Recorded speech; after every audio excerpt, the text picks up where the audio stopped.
Hello, listeners, and welcome back to Lead Up for Women, Speak Up to Lead Up. I am your host, Colleen Biggs, and I am super excited to be with you today. It is fall. I know we talked about this last week. It's one of my favorite times of year, and why it's one of my favorite times of year is A, I live in Arizona, so the weather drops out of triple digits. B, I love to wear boots and sweaters, and I love pumpkin pie. It's the only time of the year that I eat pumpkin pie for breakfast. And the last point was I get to be thankful and really think about the things in my life that I have gratitude for. This is the one time of year that it's really brought forward through the fall weather and Thanksgiving and just really looking back on our year and everything we're thankful for. And I just want to share with all of you, starting in November, we will do our gratitude month again, where you can send in your gratitudes and I will read them on the air. But I would like to start by saying how grateful I am to be able to have this opportunity to show up every week and bring these amazing women forward to share their stories. I pinch myself every day that I have the opportunity to do this. So I'm so thankful that you as listeners give us the opportunity to be here and to share our stories with you. So thank you very, very much for that. I have some major awesome interviewees today. These ladies coming forward are going to talk all about how you can thrive in your professional life. And ladies, I'm just going to say this out loud. You may think that you are surviving in your professional life, and that's fine. But why would you want to stay at the level of surviving when you can thrive? And it really is just a slight shift. That's all it is. It is just a small shift to go from surviving to thriving. You've all heard my story that I've been labeled. I've been told I'm a survivor, and I celebrated that my entire life. I'm a survivor. I'm freaking awesome. I'm a survivor. And I was like, whoa, wait a minute. I want to thrive. So today we're going to talk about how you can thrive in your professional life, just as the ladies that are joining us are today. But before we get to that, I must say, Kat Lakohe is going to be teaching our next Teaching Tuesday on October 13th, and I want to invite all of you to show up because she's going to be talking about burlesque. This is something out of the realm of our natural everyday. So I think, like, for entertainment value of being there to understand how to tap into our personality and bring what we are on the inside and the power we have on the inside to the outside is just a phenomenal opportunity for women that we don't get. This just doesn't, it comes around every once in a while. So take the opportunity to sign up. And of course, the link is right there in your description. And for everyone on Facebook that's watching this right now, the links are right here in the top of the description. So you can go ahead and click on that and sign up. They're free. So you really have no excuse not to show up, ladies, okay? All right. And of course, we have our Lunch and Learns, and you can go to our events page. I'll put them on there. We invite you to come and network with the other ladies. The ladies here on the phone have been to those networking opportunities.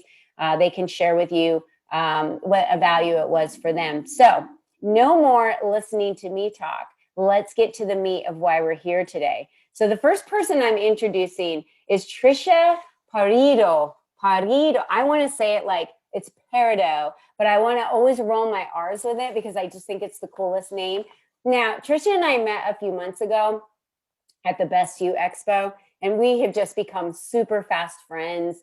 I see Tricia around the community all the time now. She's really doing an awesome job of engaging. This is what you do when you're into a community. Engage with everyone in that community. Take the time to expand your circle of influence. One of the ways that you can thrive in your professional life is how much effort you put into it and engaging and nurturing other contexts. So she's the founder and master coach of Turning Leaves Recovery Life and Wellness. She's a writer. She's a personal life coach. She's a professional life interventionist, wife and a mom and a grandmother. Hey, Tricia. Welcome to the show. Good morning. Good morning. Good morning. Thank you so much for having me. Like, really, really an honor. I'm so happy you're here because you are literally changing lives for so many people out there that don't realize what's happening in their lives. And it's so quickly, here's the thing, it's so quick that our lives can been out of control just as fast as we can get them back into control. So I want people to realize that as Tricia's talking today about some of her experiences, we have the control in that shift to change our lives and create our reality. So Tricia, there's no way you had all this credibility and became this person overnight. There was a long journey that you and I have talked about to get here. So I know that you've shared some of your stories before and feel comfortable being vulnerable with us today. Share with us some of your journey in what got you to this point that you are today, because it wasn't always a happy story. No, and you're right. It's a really long story. Yes, the second half of my life, because I'm 50, the second half of my life has been amazing. It's been wonderful. Yes, there were challenges. The first half of my life, I had to be that survivor you were referring to, because my life for the first 25 years was filled with a lot of traumatic events, from sexual assaults, domestic violence, poor modeling, and so on and so forth, right? A lot of traumatic things that really, if you know how trauma is stored in the brain, caused a lot of issue for me, without having the capabilities of learning how to see it differently, to understand it differently. And so, that resulted for me, in a myriad of issues, from eating disorders, chemical addictions, codependency, people pleasing, perfectionism was a huge thing for me.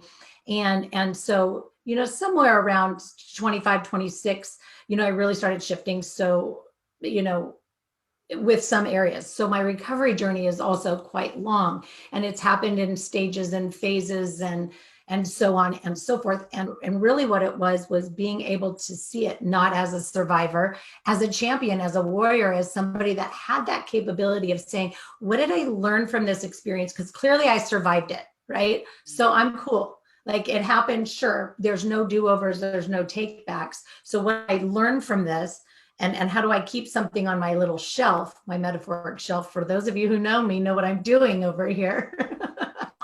But what can I keep on my shelf that tells me, you know what, I'm cool, I'm going to be able to make it through this. This is a good tactic to pull out and keep going forward.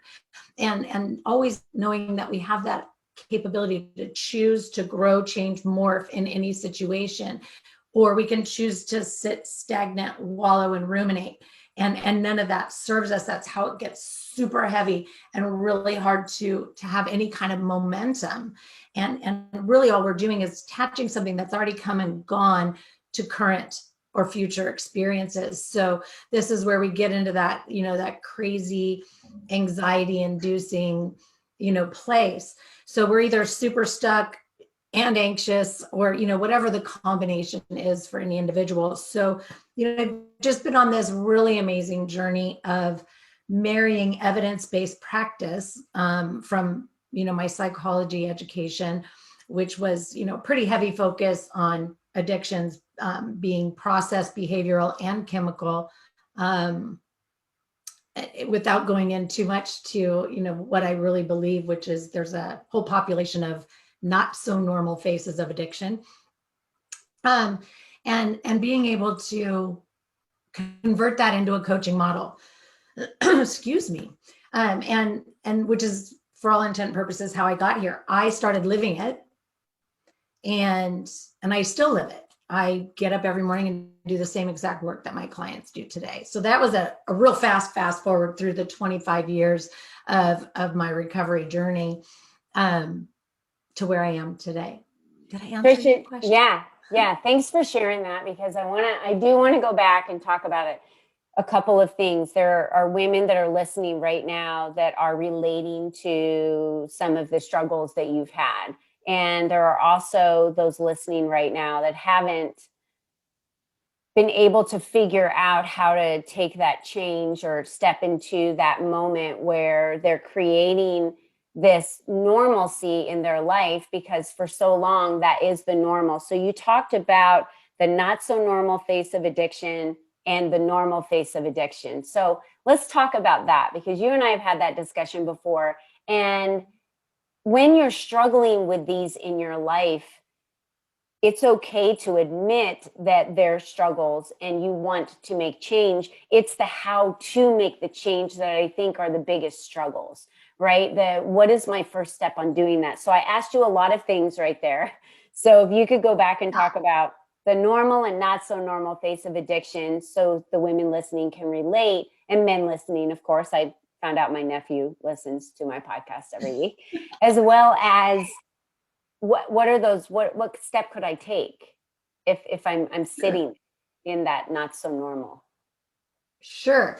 So the normal face of addiction is what mainstream USA, when you close your eyes, you hear, I'm an addict, I need to go to recovery. What you see somebody that's down, you see somebody that's ill, you see somebody that's not functioning in their life, right? Sure, some people get to that level of severity, absolutely 100%, right? And there's treatment protocol for that.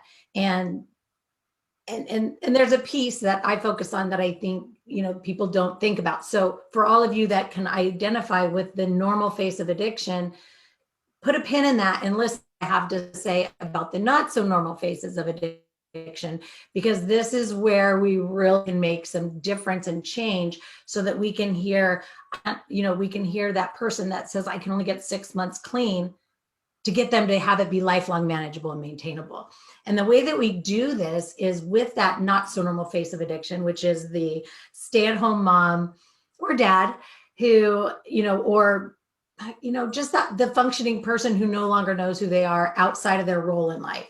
And they find themselves engaging in of addictive behaviors. They're impulsively shopping. Every time they go to the store for 3 things, they come back with 25. And they don't know how they're going to get it in the house without anybody seeing or noticing. So they're shoving it in the back of the closet. Or the stay-at-home mom who's got the, little wine bottles in her gym bag in the back of the closet because she's drinking them in the middle of the day. Or every time we go shopping, we go, oh, let's buy the brownies for the kids. Only the brownies don't make it home because we're eating them on the way home. Anything that looks like, sounds like, resembles anything that's a habit holding you hostage that you feel like you're hiding, but you're still highly functioning, right? That's really wreaking havoc in your life. So there's the not so normal faces of addiction, because you know what, we look like this, right? Because me, 100% in my second half of my journey, right? And then there's the mainstream faces of addiction. So what we have to do is we have to start with, and this is where I start with all my clients, we have to get to know ourselves 100%, right? We have to be willing to take a look at our emotional health, our intellectual health, our physical health, social health, environmental health. And I don't mean how well you recycle. I'm talking about the people, places, things surrounding you, up to and including the things you have hanging on your walls, and your spiritual health, whatever that represents for you. You have to be willing to look at that, because there's going to be places where you need to make some adjustments. And so that's where we start. Right. And then we have to look at, why am I overbooking? Why am I ruminating? What do my intrusive thoughts sound like, look like, feel like? And what is my, constant need for control really all about? How many of the listeners right now are taking inventory of their life? What you just said. So Theresa's shaking her head. Yes, Theresa is definitely taking inventory. So me too. I'm thinking like, what's hanging on my walls? Who's in my life? What, right? This is good, because what you're saying, Tricia, is getting our listeners to really engage actively in their lives and participate, to get to know all of these different health angles that we might not have thought about in the past. That could be a negative influence in our lives, or it could be a driver to things that are causing us to not have the control and thrive in our lives that we want, but are actually pulling us away from the things that are the most important. Right. So the key Yeah. there is we have to get to a place where we can control our moments, right? So instead of being reactive, if we know what knee jerk is not an impulsive It's an action without thought, right? So we've got to be able to control our moments and become responsive in all that we do. Mm. We have to learn that art of pause and learn how to slow it down enough to get into our intuitive mindset, which isn't emotional or rational. It's a combination of the two. It affords for us to have this much larger way of functioning because we're operating from an intuitive place. And for anybody out there that really is active in mindfulness-based practices, this would be what we refer to as your wise mind. Right? So we have to be able to control our moments, and it's a choice. You choose to be negative or you choose to be positive, and it's that simple. What we have to look at from there is, and I hear this often, I'm internally motivated. I don't, I'm not, derailed by external things. And then we get into it and they're totally externally driven, right? So you think about it. Somebody cuts you off on the freeway. How do you react? You react, right? You don't respond. If somebody's tailgating you, how do you, what does that look like? Do you tap your brakes? Do you wait for them to pass you and, flip a gesture? Or do you move over and say simply, wow, I don't know what's going on in this person's life, right? I don't know them. I'm not going to have the opportunity to get to know them. So I think I'm just going to move over, let them go by, wish them well, because for all I know, their kid just got hit by a train and they're trying to get to the hospital. Tricia, I have to share a story, and I'm so glad you said that. I have been driving with a boot. So I have only had a few appointments, but I have a boot on because I injured my foot. So I have this big boot on. It happens to be my right foot, which is what I drive with. So it's not good, but I can drive. I just take my time to start, taking off. So I had a guy yesterday as I was driving to an appointment, just like get up on my tail, spin around me, cut in front of me to get on the freeway because apparently I wasn't going fast enough on the takeoff from the green light. And I literally thought to myself, he has no idea I'm wearing a boot or what is going on in my life right now. So we have got to be kinder to other drivers because we don't know. And that was the thought that went through my head. And I'm so glad you said that because that was literally something that just happened yesterday. And you touched on something. First of all, no one should be ashamed. I just want to put that out there. If you're taking inventory of your life, it's so that your life can get better. Don't be ashamed. Don't be ashamed. And trust, and those people that you trust in your life that will help you. We have to have those people in our lives that we know they'll be there 1,000% no matter what. And you mentioned something about they do not know who they are outside of their daily life or their tasks or what they perform daily. That's huge. When I came from corporate to being an entrepreneur, my work and what I did was somehow in my life defined my worth and who I was and the money I made, right? Was the who I was. It isn't. And that's a long journey to come from to realize that's not my worth. That's not who I am. Who I am is Colleen Biggs, right? It's me. It's this person. It's not what I do. Or, when we talk about a lot of that in networking and introducing yourself and getting to know other people for them and not just what they do, because that can change in a moment and they could go do something else and not do that anymore. So Tricia, you're making so many awesome points today for women and men that are listening to be able to think about in their lives and take inventory. So give us a couple tips real quick before we start wrapping up on what are some things that the listeners can do if they're taking inventory and they're realizing, wow, I didn't realize that I probably need to make some changes in my life and I'm not happy with, I think what I do does define me. And why shouldn't it? What would you say to someone? Obviously, you've got, I'm sure, steps and things that can help them in their daily lives. And of course, they can contact you. But what are some tips and action steps they can take? So just to reiterate, one, keep taking that inventory, right? Don't be afraid of it. Don't be afraid to talk to people.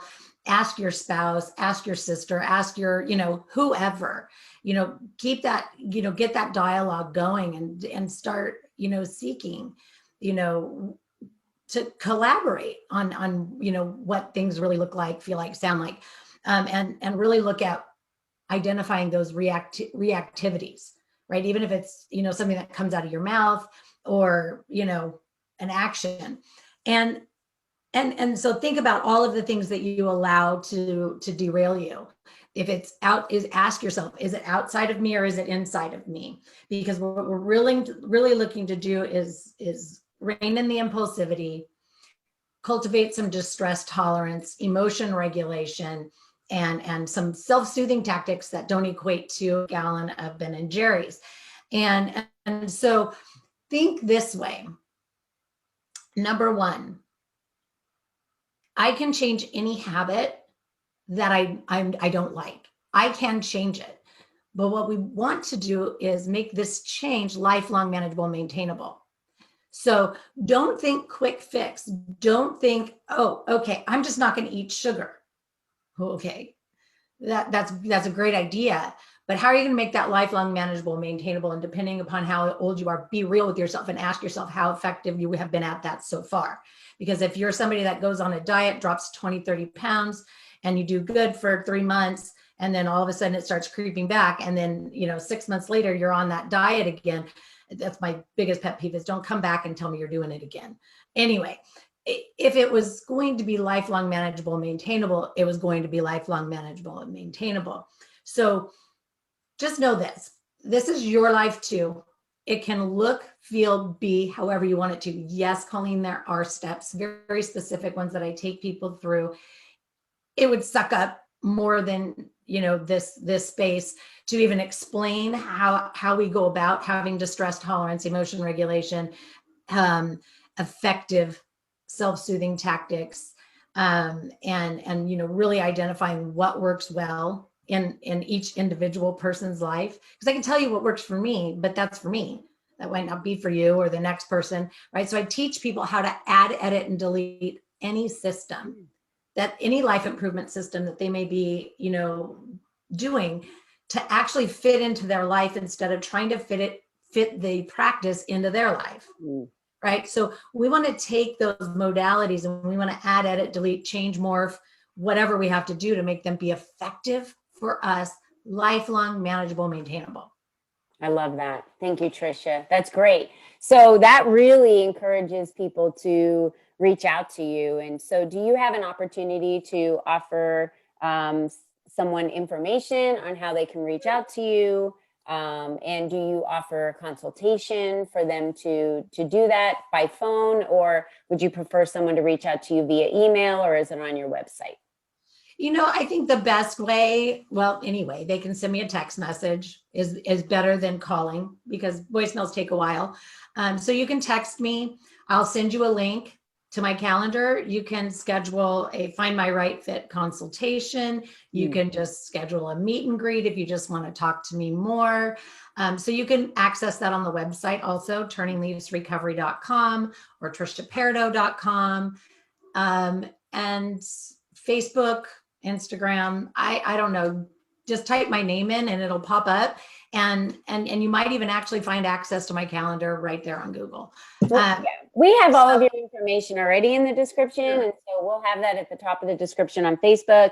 We'll have it right there at the fingertips for anyone listening to this on the podcast. They can just click on those links. And I'm going to recommend that everyone really considers, if they're taking the inventory and they know they need to add, edit, or delete. I love that you said that. It's just very simple and easy to understand.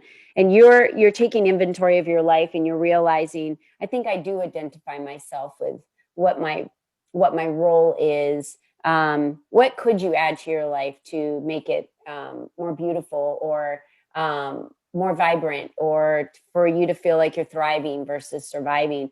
I recommend that everyone reaches out to you for that reason, because you really are, on a mission to empower individuals to know how to do that in their lives themselves. And sometimes we just need the guidance for a little while to figure that out. Because it's something we were not programmed with at birth. And Tricia has already had it in her windshield, and it's now in her rearview mirror. And when it's in your rearview mirror, that's when you can help other people. And that's what I love about, she's been through it. She knows the ups and downs. She struggles with it every single day and is constantly taking inventory so she can teach others how to do the same. So Tricia, thank you so much for being with us today. on the podcast and for the interview and just the wonderful information that you shared with us, and for us to take inventory to ask ourselves, are we the normal or the not so normal face of addiction? Because this is water in my hand, but others may not be drinking water this time of the day. So ask yourself, if you've had a hard day, what do you go to at the end of the day? You know, what is it that you're utilizing? I remember I used to run all the time, and that was an addiction for a while. I needed to get out and run, and I needed to have those endorphins and that go through my body to clear my head. And it became an addiction for a while for me, and a crutch. And it's okay to admit those things, because we're constantly always working on ourselves to better ourselves, right? It's just a journey, lifelong Right. journey. Just about finding the right balance. Yeah. Yeah. Yeah. And it's really like, if you don't put yourself as a priority in your life, nobody else will. Nope. So you have to put yourself as the priority. So thank you, Tricia, and stay with us. Don't go anywhere. Theresa's coming up next. Theresa Sperling. She's a public speaking trainer and mentor. Now, speaking looks a lot different today than it did back before March. I'm just going to go ahead and say that. And just because speaking has changed from in person, thousands of people in conference rooms, flying all over the country speaking, and now you're speaking on Zoom, there's a way to have the same impact. And, you know, I love that Theresa's even had to kind of really pivot her way of working with individuals, because you know, it doesn't matter where you show up. It's important that you show up. And she's been with Toastmasters for over 10 years. Again, it's in her rearview mirror. She has the experience. She's been there. She's been through the competitions with Toastmasters, if any of you are familiar with those.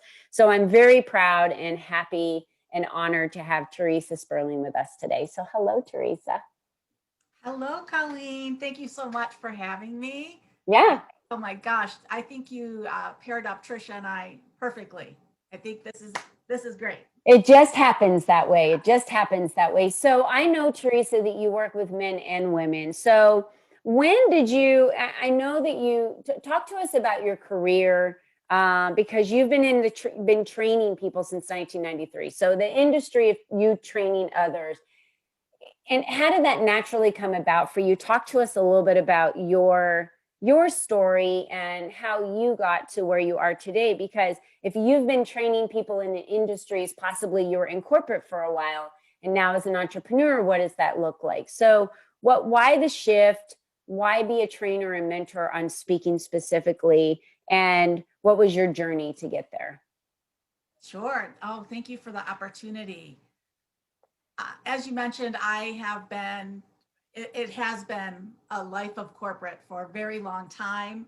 And I've had the formal role of trainer and corporate trainer and training specialist. And then I've had other roles where I've just sort of been there. I would say more acting like a team lead for a group of us. And that's happened on many occasions. And really the reason when I wasn't the official trainer that I would reach out and get somebody up and running is if we were that busy to hire someone, you don't get to sit there and do nothing or try to observe and figure out what to do. It was, here's boom, boom, boom, boom, boom.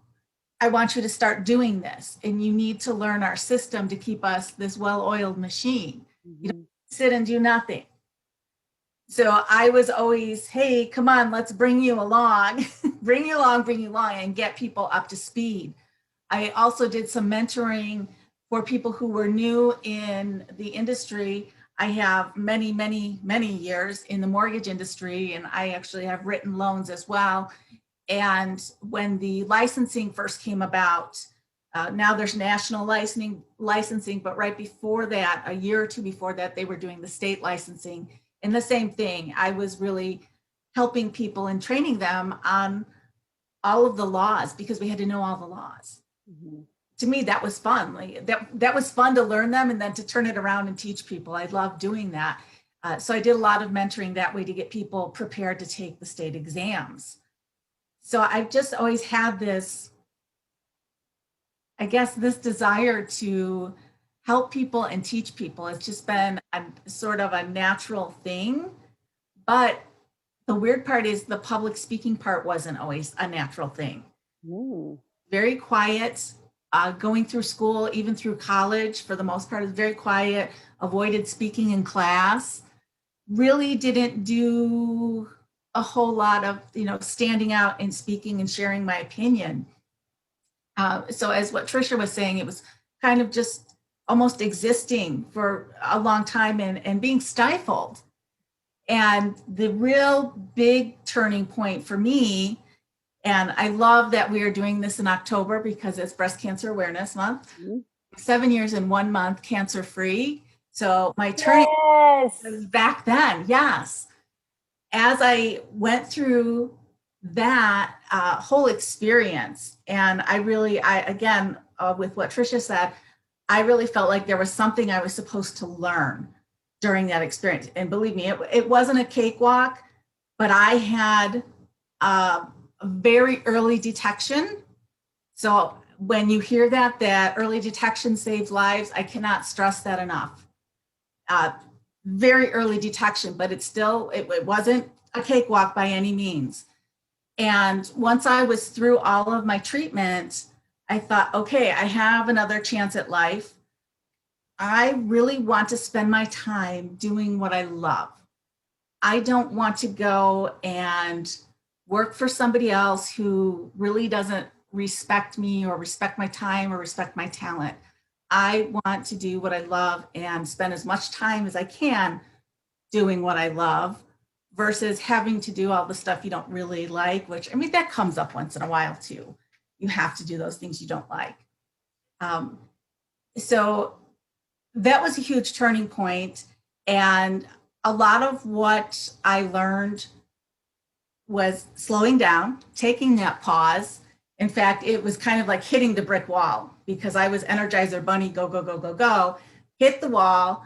And you hear a lot of people say, well, I don't have time for cancer. I've got things to do. And I actually tried to debate it with my doctor. That's how I was like, no, when he called me and I was like, so it's not really cancer, right? And he was like, no, it's cancer. And that was like, oh, the weight comes down on you. We're like, wow. So during that whole experience of going through the treatments and everything, like I said, it was very tough. It's very heavy on your mind. And they don't prepare you for that. Your doctors don't prepare you for how it messes with your mind. And it's almost just like sitting right here, like, hello, I'm right here, I'm right here, I'm right here. And I really learned a lot about compassion. I was walking in for treatments and I saw people who were much sicker than I was. I saw people older than me. I saw people who were from different cultures where it's a more modest culture, who were sitting there, in gowns. And I thought, how is that making them feel, having to go in and really expose themselves to go in for treatment when, there's nobody else had ever seen them, without their clothes on. And it really made me feel so much more so, I think, than I ever had for other people. Yeah. Thank you, Theresa, for sharing that. I know that's a very personal story in your life, and I appreciate you sharing that. But it's such a reminder for women or men, anyone. If you don't take care of yourself, or if you are not listening to your call, there's a call here too, right? So it took a monumental change in your life of something to slow you down, for you to slow down, to start processing, to say, is this where I want my life to go for the rest of my life? And I use the phrase, if you were told you have 6 months to live, are you living the life you've desired? And what would you spend the rest of your 6 months doing? Would you be in regret and try and now fit everything in that you didn't get to do? And why are you not doing that now? Right? So things like this in our lives that happen really spark that question. And I'm so saddened that you had to go through the experience, yet it was the experience that literally got you to a point where you wanted to live this passion of being an entrepreneur and doing what it is that you're doing now, so that you can help others bring what their passion is forward, speak about it, and be able to motivate, educate, and inspire so many others. It's just a beautiful story of how you've been able to do that. And you talked about spending time doing what you love. So talk to us about, once you were done with your treatments, where did your life go from there? Well, I really stepped out of my comfort zone and decided I had to take that pause and think about, well, what is it? What is it that I want to do? What do I want to spend my time doing? And I thought, I had sat on the sidelines for so long in that training industry, watching everyone else train. And I thought, well, I enjoy getting up and speaking in front of people. And again, with my time in Toastmasters, I had done so much mentoring and coaching of people. And I really didn't know that that was an option, that that was an actual career or a service that you could provide someone. And I think about it now. At that point, I had about 6 years into Toastmasters. You get the magazine every month, you look through it. And I looked through that magazine, and at the very back, there was this ad about, hey, you can teach people public speaking. And I thought, what? Well, that's right. Where do people learn how to do this? You either learn in school, and let's face it, nobody's paying attention. They're all dreading it. Or you can go to Toastmasters, or you can go to some other organizations. But to do the public speaking where it really impacts your business, you have to find someone to teach you how to do that. I thought, I can do that. I love doing that. And that's really, to me, I think everything just fell into place, because 6 years of getting that magazine, I never looked at the ads. And then all of a sudden I look at this ad, and it's like, you can teach public speaking. It was like they were talking to me. You can teach public speaking. I went, oh, that's it. That's what I have to do. God works in mysterious ways, I say. Absolutely. Whether it's through other people or a magazine publication, that was Right. the day that you needed to see that. And you've seen it several times over before, but you weren't ready to see it. It's like that vehicle that we talk about, right? Oh my gosh, I've never seen this vehicle before. I love it. I would love to get one. All of a sudden there's 50 on the road tomorrow, and you're like, everyone has this vehicle? They were there the entire time. You just didn't Exactly. see them. Isn't that amazing how our mind only sees what it is that we're focused on and are allowing it to see versus what's really there? It's so Right. interesting to me. And I know Tricia could probably pound in the exact reason why with her psychology degree and all the other things on that. So we won't get into that right now, although that really, I love all of that study. I do too. Oh, But yeah. you're able, so I know that there's a master to speaking. Like, I know there's a mastery to it, because we all know those that have spoken in front of us that we are just floored and motivated and inspired, and we want to jump out of our skin and just scream, yes, yes.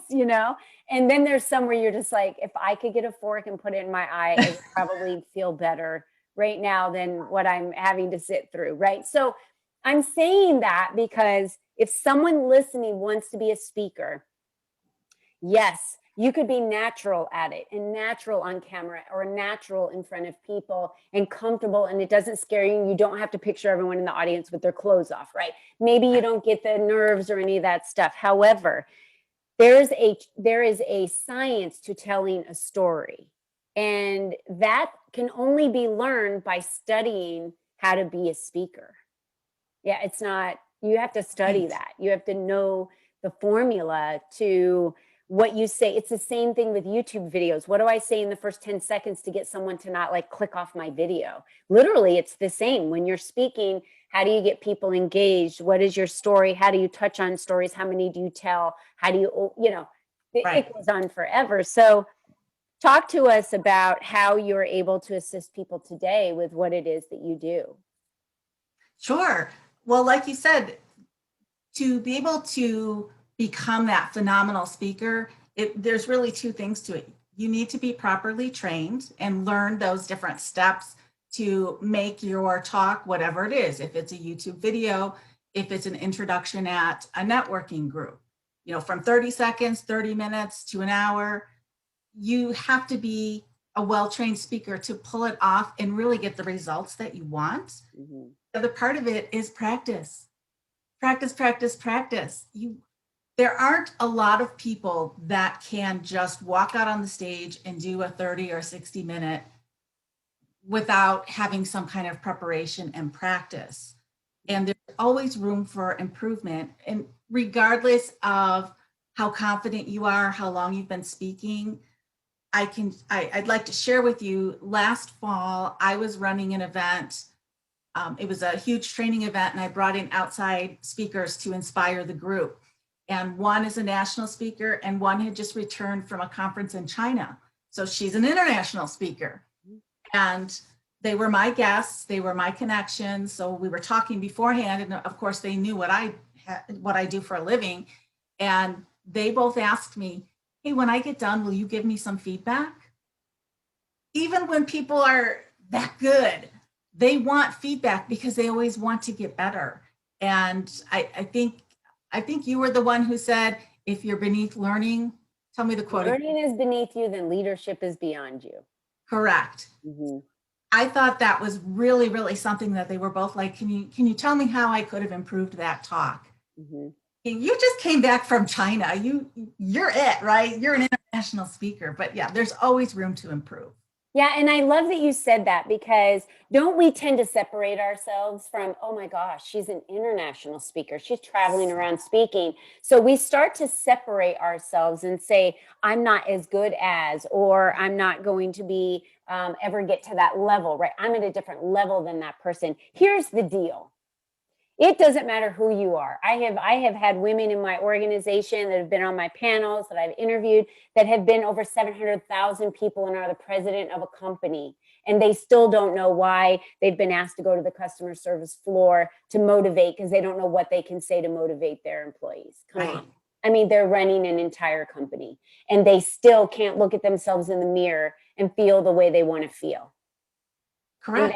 And that saddens me. It saddens me. And what I know speaking does for you is it provides like this feeling of, I don't know, accomplishment or success, or I'm not sure. But when you're captivating an audience, there's something to be said about that. So if you have the opportunity or want the opportunity to step on more stages, and we're talking every type of stage, virtual stage, right, in-person stage, because they're going to be coming back, whatever that stage is that you're asked to speak on, prepare for it. Spend the time and the money and the investment with someone like Theresa, who can help you prepare for that moment. And I'll tell you why, because this has happened to me over and over and over and over and over again. I get an invite to something.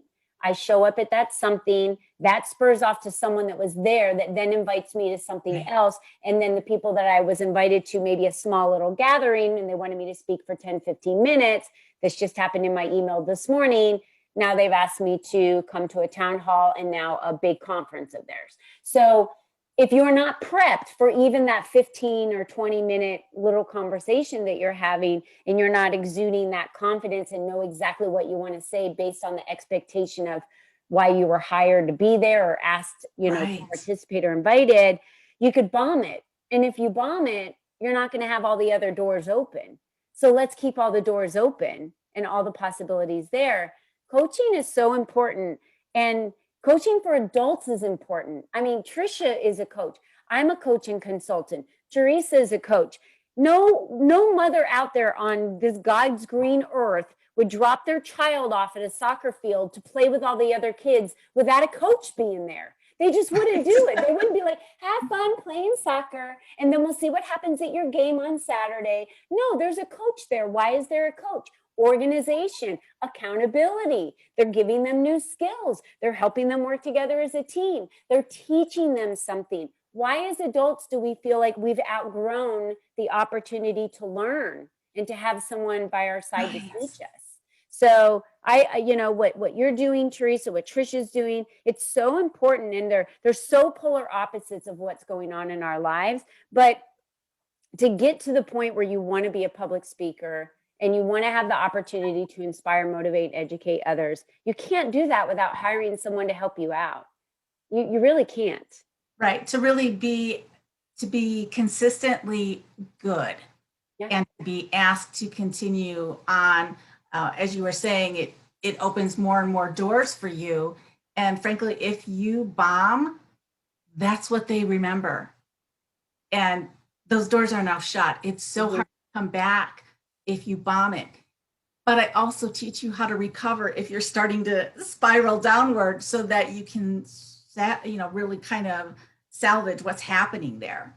Yeah, absolutely. I mean, the last debate's a good like representation of how you can bomb being in front of millions of people. And just saying, we're not going to get into that, but that was a train wreck on all sides. It was a train wreck. And so if you know, and I'm sure they were properly prepared, but you have to be prepared for no matter what's thrown at you. And sometimes the lights go out. Sometimes the mic doesn't work. Sometimes your PowerPoint doesn't work. These are all the things that you're not anticipating, that someone who's an experienced speaker like Theresa already knows how to prepare for something like that and is looking out for those things for you and can teach you what to do in those situations. Or, you know, if you're not getting the response from the audience that you're looking for, you know, what do you do in that, in that moment? So Theresa, I love what you do. I'm so happy that you inspire both men and women to step into this arena.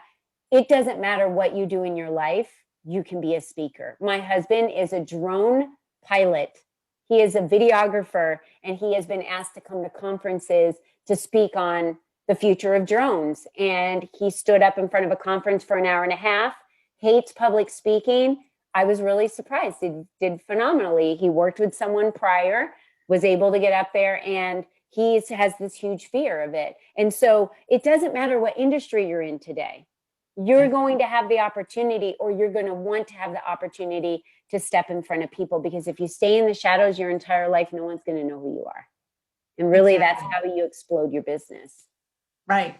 So Theresa, how do they reach you? I know that there's information that we have posted already, but how can someone reach out to you, or do you have a free offer for the audience today? Sure. I would love to have a conversation with anyone who's interested in getting more information. I will put my link for my calendar in the comments. And it's just a getting to know you talk and see what's on your mind and where you're at and all that good stuff, and see if, if you want to really take on the challenge of becoming a great speaker. The other way would be to contact me through the Facebook group, through the Lead Up for Women Facebook group. I'm in there. I'm starting to post a little more regularly, so reach out to me through that as well. Perfect. And I just did a series on speaking, and Theresa's the one that you want to go to. All I did was give you tips on things that you can do to be a great speaker. That is not the end all be all. Those are just tips on, how to pace yourself and how to be confident and how not to use the so words, right? The filler words. Theresa's the expert you want to go to. Mine was just all about giving tips for people on how they can become that great speaker, but you really need someone to work with regularly. So I definitely recommend that you reach out to Theresa. And I know she's put some comments on those videos as well. So ladies, this has been an amazing conversation today. And I want to thank you so much for joining me and for being here to inspire our audience. And again, for graciously sharing your personal stories that inspire others to really take inventory of their life and decide, what do I want my life to look like? And Theresa, thank you for sharing your very personal story. We are over here celebrating that you are are you in remission right now? I'm cancer-free. Yes. Yes. You are cancer-free. That is amazing. And, it can happen to any of us. Like, I think 4 out of 5 women it affects. So we need to take our lives into our own hands, and we need to be responsible for our current lives. And don't wait until when you think there's going to be a time, because we don't know when that time is going to come or if it's ever going to come. So today is the time for you to live the life that you desire and be the person you want to be in life. Be the person that you want to be. All right. So next week, on next week's show, October 14th, we have Indy Rossi. She's our YouTube and Instagram influencer. You are all going to want to meet her because she turned her channel from 0 audience to 250,000 subscribers in 8 months. She's the bomb when it comes to influencing on YouTube, and she's making money from it too. So just a great way to make passive income. And we also have Melinda Whitstock with us. She's a 5-time serial entrepreneur. I love it when people say they're serial entrepreneurs. It's like, I feel like putting on like the dark suit, right? Because they're like this. Anyway, that's just kind of my thing. But anyway, she's built 4 businesses in the media and tech, and has 7- and 8-figure success. So who doesn't want to learn from those that are doing what we want to be doing? It's a great opportunity for you to hop on here and listen every week. So don't forget to subscribe. And the last thing I want to share with you today is, remember, you are the only you that has ever been, and you are the only you that will ever be. So how you pioneer your future is up to you. So be you and be strong. All right, ladies, we'll talk to you next week. Have a wonderful week. Goodbye. Thank you.